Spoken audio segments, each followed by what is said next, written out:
Vendo? Abra a sua Bíblia em Eclesiastes, no capítulo 4. Eu quero fazer uma leitura de 4 versículos. Eclesiastes, capítulo 4, versículo 4 ao 8. Se você não tiver com a sua Bíblia, você pode me acompanhar pelo telão também. Você que está em casa, pode pegar o seu smartphone também e ler junto comigo. Eclesiastes, diz assim a palavra de Deus. Também vi eu que todo o trabalho e toda a destreza em obras traz ao homem a inveja do seu próximo. Também isto é vaidade e aflição de espírito. O tolo cruza as suas mãos e come a sua própria carne. Melhor, e aqui esse é o versículo chave do que eu vou falar para a gente hoje, pregar em cima dele. Melhor é uma mão, a minha versão diz assim, uma mão cheia, mas com descanso, do que ambas as mãos cheias com trabalho e aflição de espírito e correr atrás do vento. Versículo 7. Outra vez me voltei e vi vaidade debaixo do sol. E versículo 8.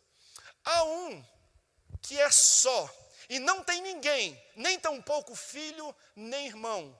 E contudo, não cessa do seu trabalho, e também seus olhos não se satisfazem com a sua riqueza, nem diz, para quem trabalho eu, privando a minha alma do bem? Também isto é vaidade e enfadonha ocupação. Sabe o que o escritor está falando aqui?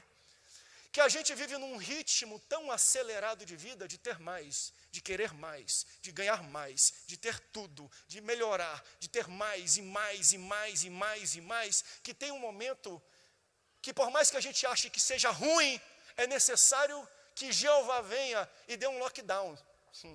E pare a gente, e fala assim, ó, estaciona um pouco, fica dentro de casa um pouco, porque vocês estão ficando malucos como sociedade, como povo.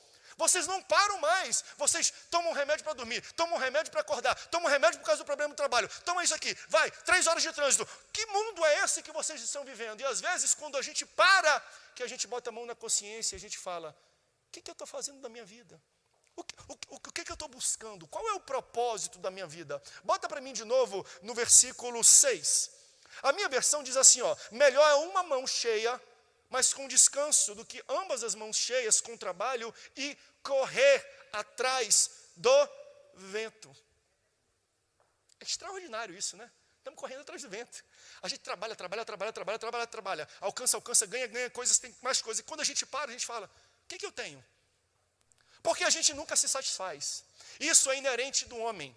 Uma das maiores bandas de rock desse mundo, chamada Rolling Stones, o Mick Jagger, o seu cantor, ele escreveu uma música que é entoada em tudo que é rádio, em tudo que é festival, que ele canta em inglês assim, I can get no satisfaction. Eu não consigo me satisfazer. Isso é cantado pela banda de maior sucesso, de maior dinheiro e de maior venda da história do rock no mundo. E ele fala, eu tenho todas as mulheres, eu tenho todos os aviões, eu tenho shows, eu tenho dinheiro, eu tenho tudo que eu quero, mas ele pega e emplaca o maior hit da sua história. Eu não consigo me satisfazer.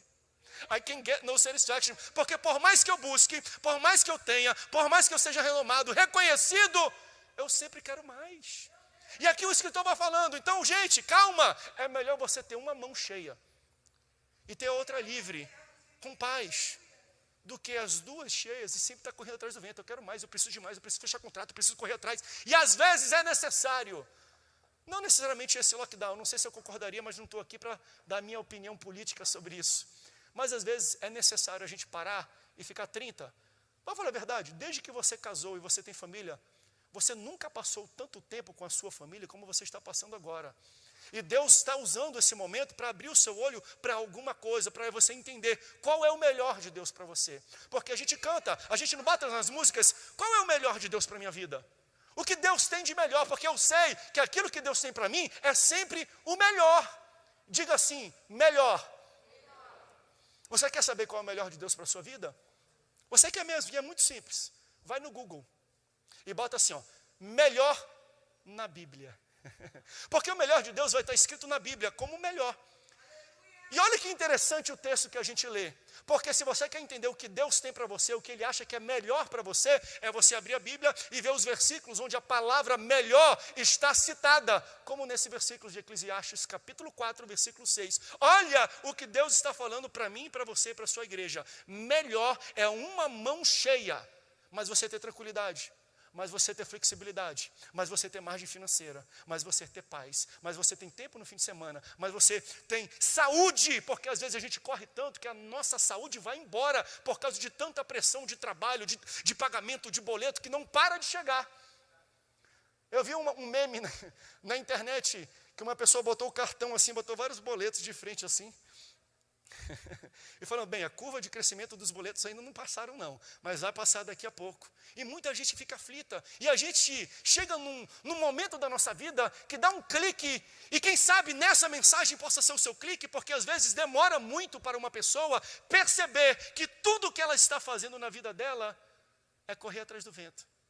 Como os bilionários do mundo que enriquecem e têm milhões, e têm fortunas no banco, e estão quase para morrer. Quando eles viram que estão quase para morrer e não vão ter tempo de gastar o dinheiro que eles guardaram no banco, o que eles fazem? Começam a fazer caridade. Crianças na África, vamos abrir poço, vamos fazer tudo, e isso é extraordinário. Mas a minha grande questão é, por que demorou tanto tempo? Por que levou ele quase morrer, já no fim da vida, entender que tudo aquilo que ele guardou nos celeiros dele, ele não vai conseguir gastar? Não vai trazer para ele a satisfação que ele espera, porque dinheiro não traz a satisfação que o homem diz que traz. Ah, dinheiro traz felicidade? Até você ter, porque quando você tem, você vai falar, não é dinheiro que traz felicidade, é mais dinheiro que traz felicidade. E quando você tiver mais, você vai falar, é mais, e é mais, e é mais, e é mais. E o Senhor está falando, calma, melhor é ter só uma mão cheia. Uau, que lindo esse ensinamento. Que lindo. Isso aqui é um ensinamento que pode mudar a nossa vida, se a gente aplicar. Do mesmo modo que se a gente não aplicar, a gente sai aqui da igreja e nada vai mudar também. Porque a gente vive neste tipo de cultura. A nossa cultura nos ensina que quanto mais melhor. Não é assim que o ditado diz? Um é bom, dois é... Né? Mais é melhor. Uma casa é boa, duas são melhores. Um carro é bom, dois carros é melhor, são melhores. Não é não? Um filho é bom, dois é melhor, três é melhor ainda. Uma esposa é boa, duas não é melhor, acredite em mim. E há quem diga que é porque você terá duas sogras, não tem nada a ver com a sogra. É um problema você ter duas esposas, tenha uma só. Com uma só, você já vai ter duas mãos cheias, pode ter certeza disso. De igual modo para as mulheres também, tá bom? Eu não estou indo atrás não. Mas a gente é levado a esse pensamento que a gente tem que ter mais, e mais, e mais, e mais. E entenda, esse aqui foi o primeiro golpe, foi a primeira mentira que Satanás aplicou no ser humano. Porque ele desce através do corpo de uma serpente, e ele começa a falar com Eva. E ele conversa assim, olha, eu vejo que vocês têm tudo aqui. Deus deu para vocês poder, vocês são gestores, vocês tomam conta de todo esse jardim bonito.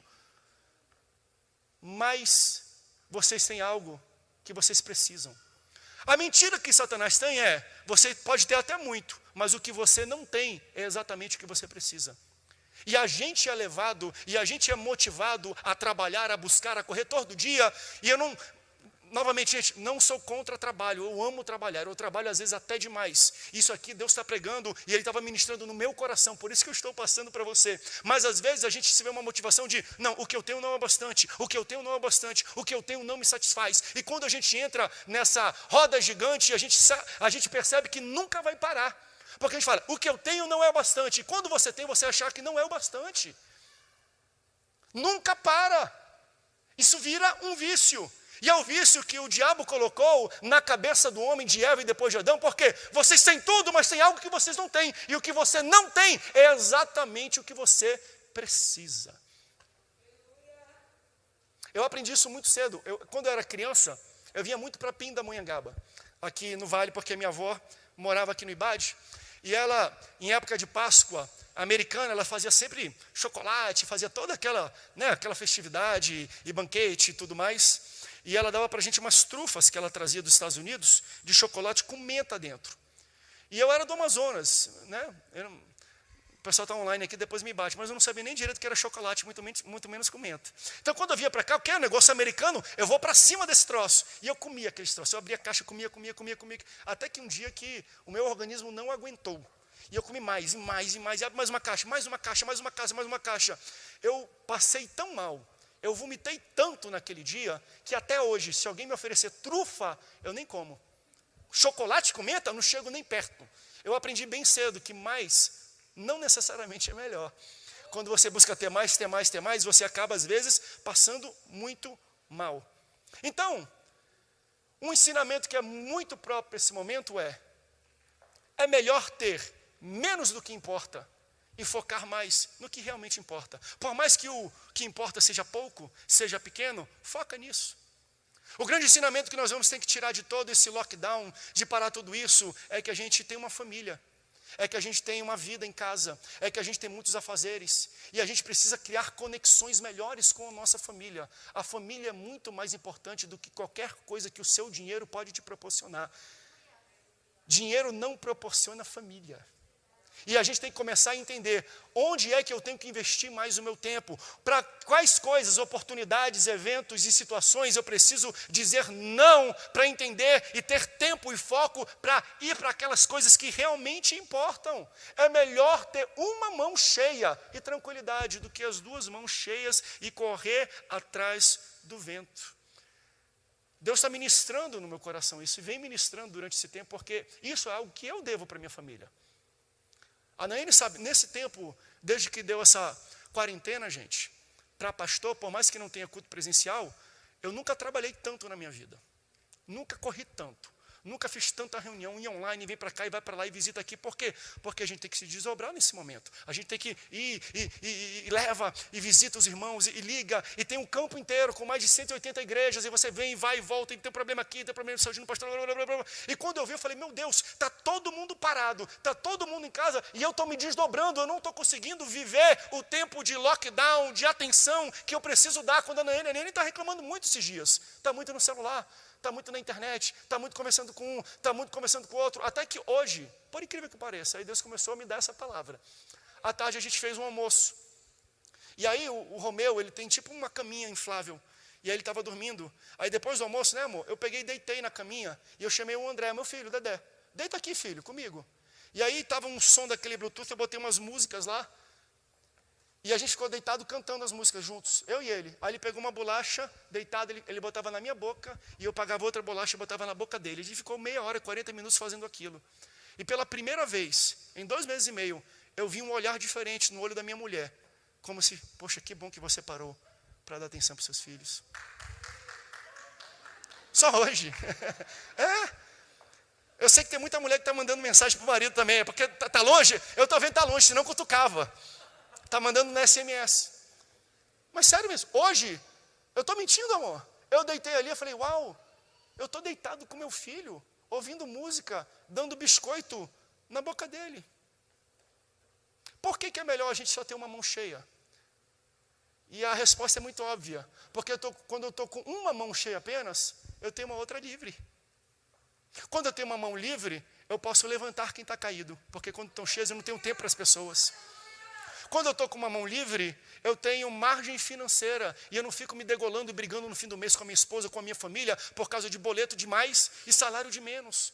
Por quê? Porque está livre. Quando eu estou com uma mão livre, eu tenho tempo para bater nas costas do irmão e ligar para ele. Tenho tempo para lá, estou contigo. Pode tentar, Deus é contigo. Para aconselhar, para estar próximo das pessoas. Quando eu estou com uma mão livre, e claro que isso é metafórico, mas você está entendendo como eu falo em parábolas? Quando eu tenho uma mão livre, eu consigo fazer isso e descansar. Porque quando eu estou com as 2 mãos cheias, nem dormir direito eu consigo. Cheio de pressão, cheio de coisas acontecendo. Quando eu estou com uma mão livre, não. Eu tenho tempo de parar, eu tenho tempo de descansar, eu tenho tempo de bater, eu tenho tempo de cumprimentar as pessoas, eu tenho tempo de ajudar as pessoas, eu tenho tempo de levantar as pessoas, de promover elas, de mandar uma mensagem para elas. Quando a gente está correndo sem parar, como é que a gente faz?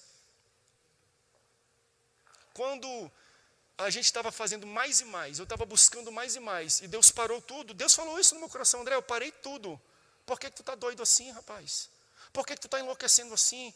Para um pouquinho, porque esse teu ativismo, uma coisa é pastorear, outra coisa é você ser um ativista religioso. Ele falou isso no meu coração. Para e dá um tempo para a tua família, para do teu ativismo religioso, porque se você não for um sábado visitar alguém, não vai fazer toda essa diferença que você imagina não. Porque a gente assim, visitei o irmão, fez toda a diferença de todo mundo, de toda a minha vida. Não, tu pode ir semana que vem. Se tu ficar um sábado, se tu largar um pouco, se tu parar um pouco, não vai fazer muita diferença para os outros, não. Vai fazer diferença, sim, para a tua família, que nunca te vê, que nunca tem tua atenção, que nunca tem 100% do teu tempo de qualidade, que você está sempre no telefone, sempre trocando, sempre para cá. O lockdown, por mais que tenha sido, e tem sido ruim para a economia global e tudo, é um momento da gente parar na nossa casa e falar, Senhor, por que tu permitiu que eu ficasse quase 3 meses dentro da minha casa, com a minha família?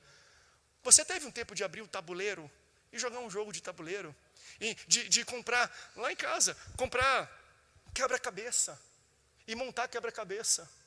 Eu comecei a ver coisas no meu filho que eu não percebia antes, só porque eu parei. Eu falei, amor, desde quando esse menino está falando essas coisas, está fazendo essas coisas ali? Ih, faz tempo, tu que não percebeu. Porque é muito ativismo, é muita correria nossa. E olha que ensinamento extraordinário. Qual é o melhor de Deus para mim nesse momento, então? Está só com uma mão cheia. Deixa a outra mão livre, deixa a outra mão tranquila. Você precisa de margem no seu tempo, de descanso, de saúde financeira e principalmente da sua família. Jesus foi muito duro quando ele falava dessas coisas. Olha aqui como Deus fala em Lucas, capítulo 12, versículo 15. Então disse Jesus, cuidado. E eu sei que vai ser pesada a palavra que eu vou usar, mas por mais que a gente ache que não é isso, é isso. Olha o que ele fala, cuidado, fiquem sob aviso contra todo tipo de ganância. Quando a gente está correndo muito para querer mais e não tem tempo para as coisas que realmente importam, Deus e Jesus classifica isso como ganância. A vida de um homem não consiste na quantidade dos seus bens. Lembra daquele? Vou construir um celeiro, vou derrubar ele, vou construir um celeiro maior para eu ter mais dinheiro, mais riquezas e mais coisas. Louco, essa noite eu pedirei a sua alma. A gente está buscando, até que a gente fica doente e a gente percebe, meu Deus, por que eu passei tanto tempo buscando coisas? E agora? Eu estou aqui num leito. Cadê minha família? Tem muita gente, infelizmente, que nessa pandemia está passando por situações assim, que está sendo hospitalizada, e a gente ora para que Deus cure, mas nesse momento ele percebe, cadê minha família? Ninguém vem me visitar. Eu vejo reportagem de pessoas que falam, estou aqui, estou 1, 2 semanas e ninguém veio me visitar. A minha pergunta é, você dava tempo para as pessoas que você dizia que ama? Você dava tempo e focava naquilo que realmente importa? Diga não para o que não importa e diga sim para as coisas que realmente importam. Se eu te perguntasse e falasse assim, ó, você tem 40 dias de vida antes de Jesus voltar. Okay? 40 dias, ou por qualquer outra razão, você tem 40 dias de vida. Coloque e enumere na sua cabeça 3 coisas que você faria em 40 dias. Vou dar para você 30 segundos, dá para você pensar a cada 10 segundos em uma coisa. Você tem 40 dias de vida, o que você faria durante esses 40 dias? Eu fiz essa pergunta há tempos atrás na internet. Falei assim, se você tivesse 1 mês, eu fiz na internet, o que você faria? Cita a lista para mim, um monte de gente mandando um monte de coisa, escrevendo lá no Instagram. 99% das respostas era assim, ó, eu pediria perdão para o meu pai, que faz muito tempo que eu não converso com ele. Eu pegaria meus filhos e faria aquela viagem que a gente tanto sonhou. Eu ia para casa e a gente fazia um grande banquete, eu ficaria com meus filhos, com meus pais lá em casa cantando, jogando bola, reunindo a família. Outras pessoas falavam, eu me reconciliaria com o Senhor, eu ia para a igreja, eu talvez me voltava mais para a palavra de Deus, eu buscaria mais ao Senhor, eu buscaria aquela pessoa, aquele amigo que eu não falo há muito tempo e daria um abraço nele, no meu pai, na minha mãe. Todo mundo estava falando alguma coisa relacionada com família, com reconciliação, com perdão, com curtir o momento, com abraçar as pessoas que você ama. Sabe o que ninguém respondeu? Ninguém. Eu não vi nenhuma resposta. Ah, pastor, eu compraria o carro do ano. Não vi. Ah, pastor, eu trocaria o piso da minha casa, eu colocaria granito na minha casa. Não vi. Eu colocaria um ar-condicionado lá, pintaria, eu dava uma reformada no telhado, eu fazia alguma coisa na minha casa. Eu não vi isso. Eu não vi ninguém falando, ah, pastor, eu buscaria ter mais seguidores na rede social. Eu não vi ninguém falar isso. Mas por que a gente trabalha, a gente busca, a gente se mata para conseguir essas coisas, se elas não têm tanta importância assim para a nossa vida? Por que o foco, às vezes, da nossa vida, e não estou falando mal do tempo que você trabalha, porque você está sustentando a sua família que você ama, mas às vezes, fala a verdade, o nosso foco sai de direção e a gente começa a buscar coisas só para dizer que tem, só para dizer que quer mais, e no fim das contas, será que isso mesmo vai mudar a minha vida? A gente compra coisas com dinheiro que a gente não tem, comprando coisas que a gente não precisa, para impressionar a gente que a gente não conhece. Isso chama-se cartão de crédito. A gente compra coisa que a gente não precisa. com dinheiro que a gente não tem, para impressionar pessoas que a gente não conhece, para no fim do mês a gente ter uma briga em casa com as pessoas que a gente realmente ama, em vez de investir nas pessoas que a gente realmente ama. Eu invisto na minha mulher, depois ela fala aqui. Investe na mulher. Eu conheço muita gente que tem carro do ano, mas não compra uma bolsa boa para a mulher, não compra um vestido bom para a mulher, não sai e leva ela para jantar. Investe naquilo que realmente importa para você. Se no fim da sua vida, tudo que você vai querer perto de você é a sua família, comece a pegar o seu extrato e ver para onde está indo o dinheiro que eu estou comprando. Está indo para a minha família, está indo para a alimentação, ou está indo para coisas que eu quero mais? Porque para onde vai o meu dinheiro, vai a minha atenção. Não adianta você dizer que, meu tempo, para onde vai o seu dinheiro, vai o seu coração. Eu vou pregar um dia aqui sobre Deus e o dinheiro, como é que Deus vê o nosso dinheiro. E a pergunta principal dessa mensagem é, se Deus pegasse o seu extrato bancário hoje de gastos, Ele conseguiria perceber que você é um servo dele pelo extrato de gastos que você tem? É muito interessante a gente falar um pouco sobre isso. Por quê? Porque para onde vai o nosso dinheiro, o nosso coração vai para lá também. Então, a gente está nessa corrida da vida e o diabo tenta distrair a gente com coisas para tirar a gente da caminhada traçada por Deus. Lembra daquele desenho que tinha um coelho e tinha um jabutizinho, uma tartaruguinha? E aí o coelho era tão rápido, ele era tão bom que ele corria, mas daqui a pouco ele via a gente tirando foto, ele ia lá e tirava foto, ele ia lá e descansava, ele ia lá e comia, ele ia lá e dormia, ele ia lá e ficava brincando, e jogava bola, e pulava no rio, e não sei o quê. E a tartaruguinha, devagarzinho, e sempre no caminho que ela deve andar, não precisa acelerar, não precisa ter muita coisa na mão, eu continuo no caminho que eu estou, todo mundo está vendo que eu estou reto, enquanto isso, o coelhinho indo para tudo que é lugar, correndo rápido, tal, tirando foto, fazendo e acontecendo, e quando chega no final, quem chega primeiro? A tartaruga. Por quê? Porque ela era mais rápida? Não, era mais lenta, mas porque ela teve foco no que realmente interessava. O que interessava para ela era chegar na faixa e cruzar a faixa final. Não era tirar uma foto ali, não era participar de um churrasco aqui, não era fazer uma viagem ali, não era tomar um banho de piscina aqui, não era comprar um negócio que não precisava comprar, não era criar uma situação que não devia criar. Quando nós temos o foco do que realmente importa na nossa vida, a gente consegue entender o melhor de Deus para a nossa vida. Melhor é a gente estar com uma mão cheia só e ter disponibilidade na outra mão para fazer várias outras coisas que precisamos. Pastor, como é que eu aplico, pastor, isso na minha vida? Com 3 palavras. Você corta, você joga fora e você desliga. Se você aprender a fazer essas 3 coisas, você começa a realinhar a sua vida, a sua conduta, os seus hábitos e atitudes para aquilo que está escrito em Eclesiastes, naquele pensamento que nós lemos. Corta, primeiro, corta a gastança. Melhor uma mão com tranquilidade, com um pouquinho de dinheiro, do que 2 cheias de boleto. Nesse tempo, então, que está cortando muito a entrada, o que a gente precisa cortar de coisas supérfluas para a gente ter paz?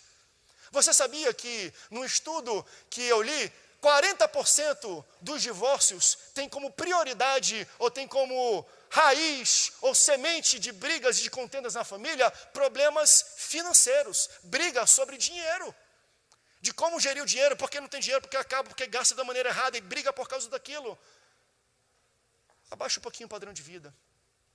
E eu acho que isso está fazendo o brasileiro. Eu estou falando brasileiro porque eu estava conversando, vendo uma live de um pessoal de fora falando sobre finanças. E ele falou assim, a cultura brasileira não é uma cultura de poupar e de guardar e de fazer seguros e de pensar na frente. Não é uma cultura de previdência, de você se precaver com o futuro. Por isso que às vezes a gente está desesperado durante isso. Por quê? Porque o salário que nós ganhamos no mês é o que nos sustenta durante aquele mês. Então a gente está há 30 anos, 40 anos no mesmo trabalho, tendo segurança de salário e a gente não conseguiu poupar. Eu sei que eu sou pastor e estou falando de finanças, mas Deus me dá autoridade para falar isso, porque o texto bíblico fala sobre isso. A gente tem que aprender a descer um pouquinho o nosso nível, começar a guardar um pouquinho, fazer um seguro, pensar mais na vida, fazer uma previdência, para quando chegar problemas da vida como esse, que a gente nunca esperava, mas isso indubitavelmente vai acontecer uma hora ou outra com alguém. Alguém pode se acidentar e ficar inválido, alguém pode ficar um mês no hospital, alguém pode parar tudo, alguém pode ser demitido e perder toda a renda. E a pergunta foi, como você tem gerido aquilo que eu tenho colocado na sua mão?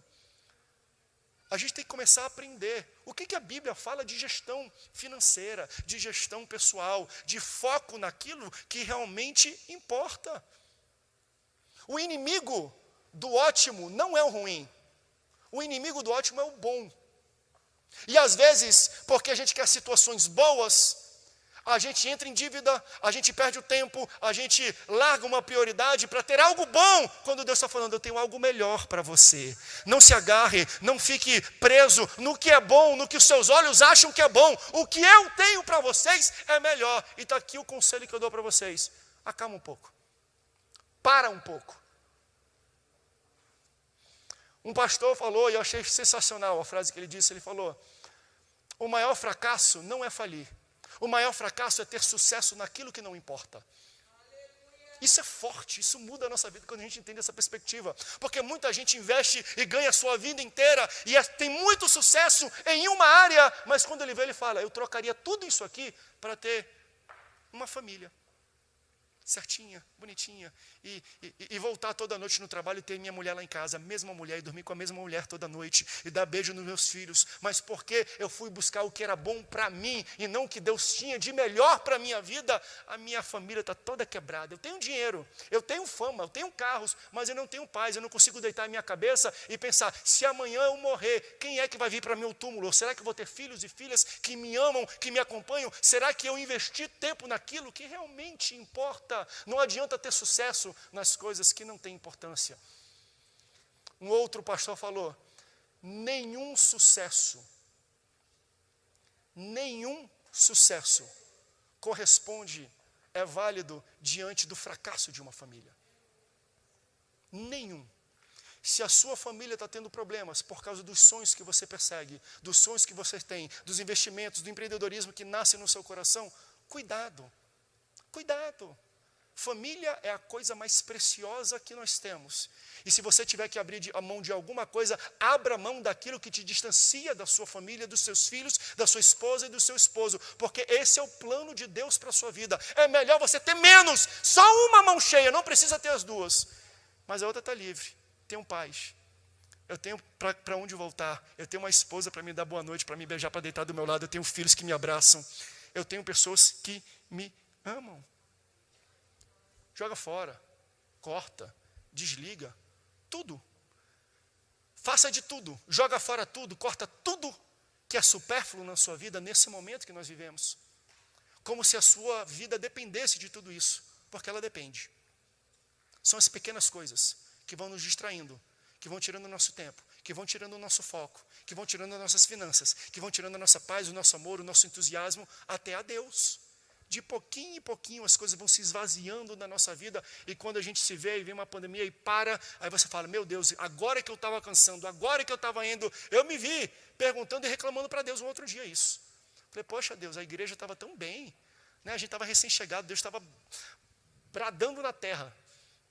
Aqui, estava uma glória, as terças, os domingos de manhã, um avivamento. Então eu falei, Senhor, agora não sei o quê. Ele falou, não, é porque tem muita gente que está precisando voltar para a família. Eu vou fazer algo muito grande na igreja, mas eu preciso que a estrutura familiar desta igreja esteja firme para aquilo que eu vou fazer a partir disso. Eu entendo que Deus vai iniciar algo tão grande em nosso meio, só que se a nossa base não estiver bem alicerçada, ela racha e quebra no meio.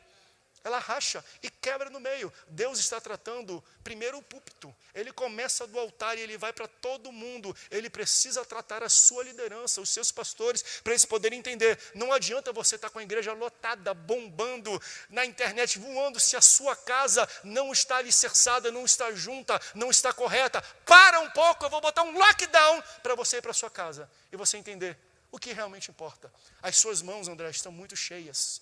Tu está correndo muito. Tua mulher está começando a reclamar demais. E com razão. Os teus filhos, quando te veem, parece que não te viram há um ano. Eu fico preocupado com isso. Toda vez que eu falo, papai, ele vem com desespero. Eu falo, meu Deus, esse menino nunca me viu, não? Aí a Ana, às vezes, está brava. Ela fala assim, nunca mesmo. É errado isso. É errado. A gente tem que começar e a gente tem que se ver. Desliga celular, desliga app, desliga algumas coisas. Eu vou tentar começar a partir de hoje, tá, meu amor? Vou tentar. E, gente, lute pelo que realmente importa. Aqui é o segundo ponto, são 2 pontos. Jogue fora o que não importa e lute pelo que realmente importa. Olha o que está escrito em Neemias, capítulo 4, versículo 14. Lembre-se que o Senhor é grande e lutem pelos seus irmãos. lutem pelos seus filhos, lutem por suas filhas, lutem por suas mulheres e por suas casas. Menos do que não importa e mais do que realmente importa. A sua vida é muito valiosa, o seu chamado é muito grande, o teu Deus é muito grande para gastar a vida fazendo e alcançando e tendo sucesso em coisas que não fazem diferença para a sua casa e para a sua família. O maior fracasso, como aquele pastor diz, não é a perda, não é falir, é você ter sucesso naquilo que não importa. Naquilo que não importa. Tem alguém para tocar o teclado aí para mim, por favor? Como eu falei, está um pouco diferente. Não tem muito glória a Deus, aleluia não. Mas talvez é uma mensagem dessa que mais mexe na estrutura familiar, dentro de casa, do que glória a Deus, aleluia, a gente sai dali, a gente não consegue aplicar. Eu lembro uma vez, a Nayane estava grávida da Bela, a gente não tinha filhos ainda. E eu estava sendo cotado, lembra dessa época? Eu estava sendo cotado para escrever um livro que seria distribuído por aquela Avon, as revistas Avon, e tinha uma editora chamada Editora Gente, que estava atrás de pessoas, de jovens, de várias pessoas para escreverem livros, por causa de algo que eles queriam lançar com personalidades ou pessoas com história de vida. Então eles entenderam no meu perfil, eu estava fazendo televisão, diretor da Rede Boas Novas, que tinha um perfil interessante para o meu público, para o meu segmento, sobre alguma coisa que eu poderia ensinar sobre empreendedorismo ou sucesso. E aquilo me inchou, e eu estava trabalhando demais. Eu sempre gostei de trabalhar muito. Estava na Rede Boas Novas, cooperava na igreja, tinha empresa em Belo Horizonte, e eu viajava, vinha para cá, e a Nayane ficou grávida no meio disso tudo. E eu era muito sério na Boas Novas, não gostava de faltar as gravações, era diário, Antenados na Geral, eu gravava todo dia, um programa ao vivo de debates. E eu lembro que quando chegou esse convite para eu escrever, e eu ir lá ter uma entrevista com as pessoas, uma mesa curadora, para entender se eu tinha o perfil do que eles queriam, eu viajei para São Paulo, eu cancelei 2 gravações de programa para poder estar lá e conversar com as pessoas. Por quê? Porque o pastorzão aqui queria ter um livro, queria ser reconhecido. Ele achava que isso era necessário, como todo mundo disse, escreva um livro, tenha um filho e plante uma árvore. Para mim só falta 2, ter o livro e plantar a árvore, nem isso eu plantei ainda. Filho eu já tenho 3. Eu falei, não, o quê? Livro? Renome? Isso é demais. Eu preciso disso, vou ser reconhecido. Uau, novo, tem um jogo, não sei o quê. E eu viajei para São Paulo e cancelei. Aí cheguei lá, fiz a entrevista, prove a Deus, talvez não ser o perfil que eles estavam esperando naquele tempo. Aí eu voltei para o Rio. E aí na outra semana, Nayane grávida, comecei a normalidade da gravação. Aí tinha faltado aqueles 2 dias por causa da entrevista do livro. Aí eu voltei. E aí a Nayane falou, amor, está marcado o meu primeiro ultrassom. Primeiro ultrassom da Bela, para a gente ouvir o coração, ver tudo e tal. É no horário tal. Eu falei, ih, amor, não vai dar. Agora, por quê? O horário da minha gravação. Tu sabe que eu não falto gravação. Eu não posso faltar. E esse dia vai ser um debate fenomenal. Tem uns pastores muito difícil de conseguir a agenda deles junto. Vai ser um debate extraordinário. Amor, perdão, vai lá, vai com alguém, leva alguém. Mas eu não vou poder ir nesse dia. E aí eu faltei. Primeiro ultrassom da minha primeira filha. Para ter um livro escrito, para correr atrás de trabalho, de renome, de reconhecimento, eu cancelei 2 dias de programa de televisão. Para ver o ultrassom da primeira filha, até hoje eu converso e eu fico me martirizando um pouco por causa disso. Eu sempre falo isso com a Nayane, por causa do ultrassom da minha primeira filha. Eu falei, eu não tenho tempo, por quê? Porque eu preciso gravar esse programa. Esse programa é muito importante, um programa de televisão. Deixa eu falar uma coisa para você. Hoje eu gravei durante 8 anos o Antenados na Geral. Eu gravei 743 programas de televisão Antenados na Geral. A minha pergunta é, se eu gravasse 742, faria diferença? Um a menos? Faria diferença.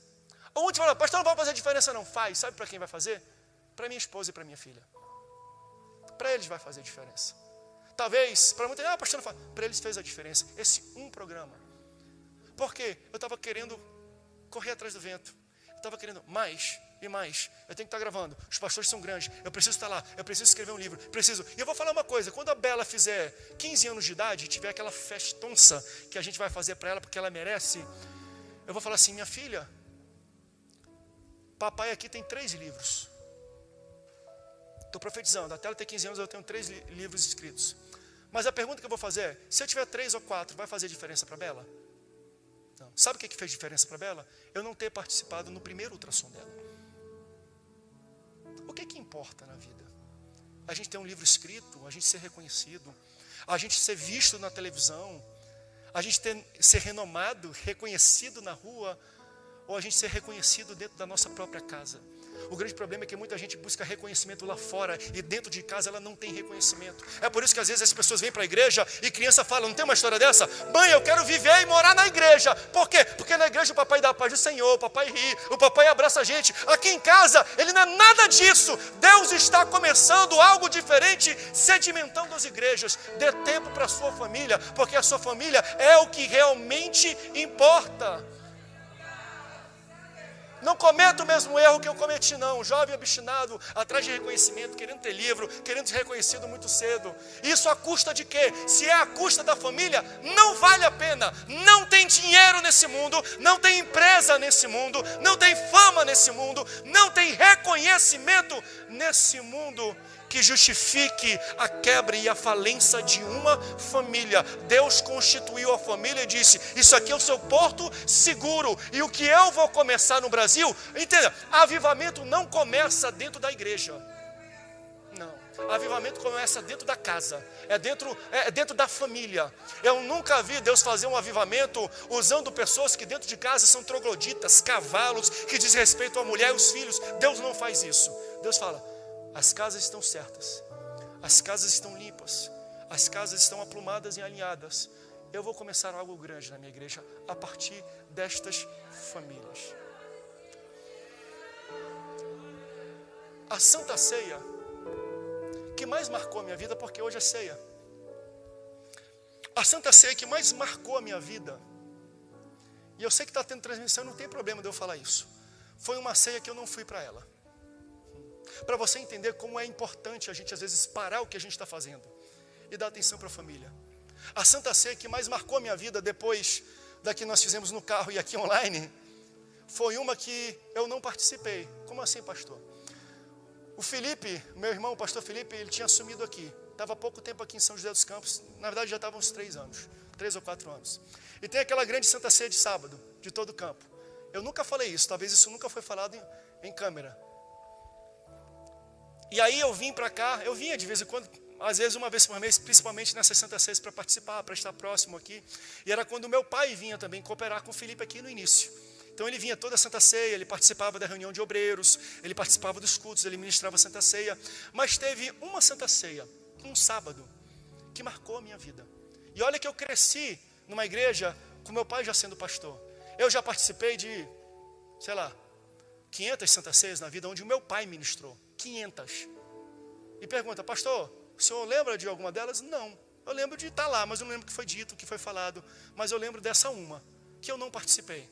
Porque chegou o dia da Santa Ceia, no sábado, o meu pai pegou o celular e falou aqui, no almoço, olha aqui, meus filhos, vai ter um jogo, ele é santista, vai ter um jogo de Santos e Flamengo lá na Vila Belmiro, bem no horário do culto de Santa Ceia. E muita gente está julgando agora nesse momento. Não julga não. Não julga não isso que eu vou falar. Bem na hora do culto da Santa Ceia. E você conhece o pastor Samuel. Ele viajava para cá para ficar 12 horas para fazer o culto e voltar. Correndo, e culto, igreja, e vem, e vai, e ajuda. Quando chegou aqui ele estava cansado. Ele, olha que interessante, tem um jogo essa hora. Aí eu peguei assim, eu olhei para o Felipe. Felipe, tem alguém para pregar não? Sem ser tu e meu pai? Por quê? Vou dar um jeito de comprar isso aqui, vamos? Aí meu pai, vamos? Eu falei, opa, se tu que é o pastor presidente está falando que a gente pode ir, quem sou eu? Eles botaram outro pastor para pregar naquele sábado. A gente pegou o carro, desceu, foi lá para Santos, entrou na Vila Belmiro e assistiu durante o horário. E para você ver como eu estou tão tranquilo nesse púlpito falando isso. Durante o horário de culto de Santa Ceia, o pastor Felipe mandando foto aqui com, acho que o Deliés, manda foto, todo preocupado, nem eu culto, não sei o quê.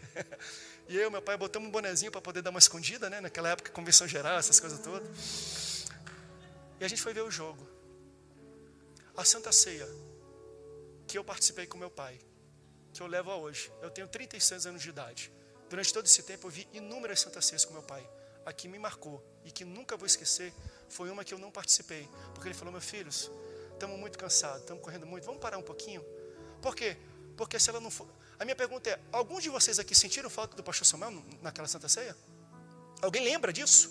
Que ele não estava aqui numa Santa Ceia? Para você ver, você nem lembra que ele estava aqui. Mas eu lembro. Eu lembro que ele não estava aqui. Eu lembro que ele não veio aqui. E aquilo eu vou levar para o resto da minha vida. Foi uma Santa Ceia que ele falou, vamos lá, meus filhos. A gente desceu no carro e assistiu o jogo do Santos e do Flamengo durante o culto de Santa Ceia. Ninguém de vocês notou, não fez diferença nenhuma para nenhum de vocês. Mas para os 2 filhos dele, fez toda a diferença do mundo. Toda. Entenda, são essas pequenas escolhas que você faz que vai marcar a sua família, a sua casa e a sua vida. É quando você fala assim, meu filho, porque para um filho ver isso, o que ele está falando, meu filho, e Deus entende a maneira como eu estou falando para você, não é teologia, mas ele falando, se for necessário parar um pouco o meu ministério para dar atenção para vocês, eu dou. Parar os meus afazeres como pastor, eu paro para dar atenção e tempo para vocês. Foi ele que provocou, foi ele que foi atrás, ele que buscou e falou, é aqui perto da Vila Belmiro, quanto tempo, André, dá para comprar? Dá, vamos lá. E nós fomos e assistimos aquele jogo. Melhor é ter uma mão só, um punhado, cheio, mas você ter liberdade, mas você ter tranquilidade, mas você poder fazer a opção.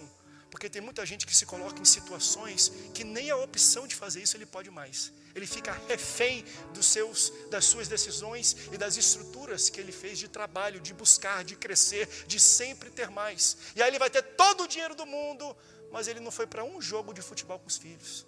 Ele não foi para nenhum balé da filha. Ele não foi para nenhuma apresentação de musical no colégio dos filhos. Ele não foi para nenhum ultrassom da esposa. Ele não foi para nenhuma reunião importante que poderia acontecer na vida. Faz diferença quando a gente dá liberdade, quando a gente tem flexibilidade, quando nós nos deixamos ter margens financeiras, de tempo, de atenção, de qualidade para a nossa família que realmente importa. Faz toda a diferença. Eu vou pedir que o pessoal troque aqui. O pessoal pode subir para o louvor para a gente cantar. Tem uma situação na Bíblia que é muito interessante, que Jesus está na casa. E quando Jesus está na casa, estão também nessa casa Marta e Maria. Então uma vai aos pés de Jesus e fica olhando para Jesus, fica ouvindo Jesus, fica curtindo a presença de Jesus naquele local, fica se deliciando com a presença de Jesus na casa. Olhe para mim. Já a outra, Jesus está aí, vamos botar a mesa, eu tenho que fazer comida, eu tenho que arrumar, eu tenho que limpar, eu tenho que fazer sofá. Jesus não pode ver, pinta isso aqui, melhora isso aqui, não, bota no lugar, compra uma flor. E aí a palavra de Deus fala, que Maria chega para Marta e fala, ei você, eu estou trabalhando, eu estou fazendo comida, eu estou arrumando, eu estou botando a mesa, e você está aí parada fazendo nada perto de Jesus. Quando ela fala isso, Jesus repreende Maria e fala, ei, calma, errado é você, porque eu estou aqui e ela está curtindo a minha presença pertinho de mim. É isso aqui que vai fazer diferença. O cafezinho que você vai me dar, gostoso, mas eu não vou lembrar disso. O que eu vou lembrar dessa situação toda é que ela esteve todo momento bem pertinho de mim. Jesus ensinando isso. Para um pouquinho de trabalhar, para um pouquinho de fazer o que você está fazendo. Não vai fazer tanta diferença para a sua família, não. Vai fazer diferença sim, se você parar e dar um tempo. Quem sabe eu posso um dia estar sentado nessa cadeira e ouvir o meu filho falar, eu lembro. Lá no ano, já pensou? Porque eu acho que isso vai acontecer. Eu não sei se vocês entendem, nós estamos vivendo uma oportunidade única na vida das nossas famílias. Daqui a 15 anos, eu vou estar sentado, enxuto, bonitão, junto com a minha esposa, e os meus 3 filhões, quem sabe um quarto até lá, não sei, né? Só Deus sabe dessas coisas. Mas é melhor ter só uma mão cheia, né? 4 não dá, né? Aqui, 4 mãos cheias, não dá. 3 está bom, que a Nani pelo menos fica com uma mão vazia. A gente vai olhar para trás, vai falar, vocês lembram de 2020? Isso vai acontecer, escreve o que eu estou falando. Daqui a 10, 15 anos, a gente vai estar na mesa e vai falar, vocês lembram daquilo que aconteceu em 2020? Que coisa maluca, que ninguém podia sair de casa, todo mundo estava no culto com máscara, ninguém apertava, ninguém beijava, ninguém abraçava, era com cotovelo. Parecia que os crentes, e a gente está um pouco assim assembleiano, que a gente gosta de dar a paz do Senhor. Parece que a gente está lutando karatê, porque a gente vai dar, e quando a gente vê que vai dar, a gente não pode, a gente não sabe o que faz, né? A gente faz uns movimentos assim, eu falo, rapaz, está fazendo karatê esse assembleiano. A gente está ficando profissional, a gente vai lembrar desse momento. E eu quero que o meu filho, quando ele lembre disso que eu falo, lembra lá em 2020 de máscara? Eu lembro, pai, eu lembro que tu deitou comigo na cama do Romeu e a gente ficou uma tarde inteira ouvindo música, eu botando biscoito na tua boca e tu botando biscoito na minha boca. Faz toda a diferença. Faz toda a diferença.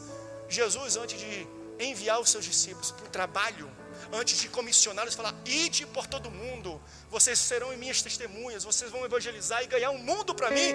Jesus falou, não, vem aqui comigo, anda comigo, senta na mesa comigo, deixa eu partir o pão com vocês, vamos ceiar juntos, vamos bater papo juntos, vamos ficar sentados um pouco juntos aqui, eu quero ensinar vocês tete a tete, eu quero investir tempo com vocês. E a gente como pastor, e aqui eu falo com todos nós obreiros e líderes, Jesus, ele é o nosso melhor exemplo. Mas olha que interessante, Jesus não era tão ativista como nós somos. Ele se preocupou em investir tempo de qualidade com 12, e olha o resultado. Então a questão não é se a igreja é muito grande, é qual é o tempo de qualidade que nós estamos dando para ela, qual é o tempo de qualidade que nós estamos dando para a nossa família, para a nossa igreja, para quem está próximo de nós. Jesus deu 3 anos de tempo de qualidade para 12 discípulos, por isso estamos hoje aqui. Olha o tamanho do impacto do tempo que Deus deu para quem Ele realmente amava e achava que era prioridade. Faz toda a diferença. Depois de estar pertinho, Ele falou, agora vai trabalhar. Agora eu já marquei a vida de vocês, agora vocês entenderam e ensinaram, que é o que nós vamos fazer na nossa vida com os nossos filhos. Eles ficam um tempinho com a gente, 15, 16, 18, 20 anos, aí casa, né? 25 anos casa, 30, 40, tem uns 50 anos, né, em casa, né? Vai sair um dia, mas vai. Aproveitem o lockdown de Jeová. Aproveitem para vocês começarem a entender o que eu preciso tirar da frente e qual é o foco que eu devo dar nesse momento.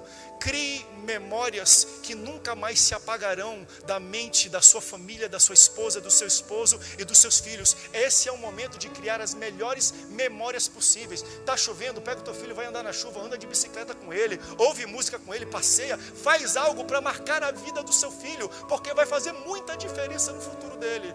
O meu pai, eu provavelmente, o dia que Deus, se Ele não voltar antes e resolver recolher o meu pai, eu acho que eu vou dar esse testemunho dele. O que marcou do grande pastor, grande líder, pastor Samuel? Vou falar assim, o dia que ele, lá no norte a gente fala de gazetar, quando a gente vai para aula e não vai para aula, como é que chama aqui? Matar? Não, mas ele não vai matar a Santa Ceia, não. É feio falar isso. Cabular, né? Alguns falam cabular, né? Eu vou falar assim, lá é gazetar. Eu vou falar assim, foi o dia que ele gazetou a Santa Ceia, porque ele entendeu que era interessante e importante, naquele momento de tanta correria, pegar os 2 filhos dele e levar para um jogo de futebol, e comer uma pipoca, um hot dog e um churrasquinho de gato com farinha na saída do estádio, porque aquilo são as coisas que marcam a nossa vida. Não é o restaurante mais chique que ele me levou na vida, é o pior restaurante, pé sujo, fora do estádio, que a pessoa pega farinha e joga, nem encosta aqui. É isso que marca a nossa vida. É quando a gente está com o pé no chão, andando de bicicleta, na grama, jogando, brincando, fazendo algo que a gente nunca mais fez. Aproveite esse momento para fazer isso com os filhos de vocês. Porque todo aquele que invocar o nome do Senhor será salvo. Como, pois, invocarão aquele em quem não creem? E como crerão naqueles de que não ouviram? E como ouvirão, se não há quem pregue? E como pregarão, se não forem enviados? Como está escrito, quão formosos os pés dos que anunciam o evangelho de paz, dos que trazem alegres novas de boas coisas. Mas nem todos têm obedecido ao evangelho, pois Isaías diz, Senhor, quem creu na nossa pregação? De sorte que a fé é pelo ouvir, e ouvir pela palavra de Deus. Romanos capítulo 10, versículo 13 ao 17.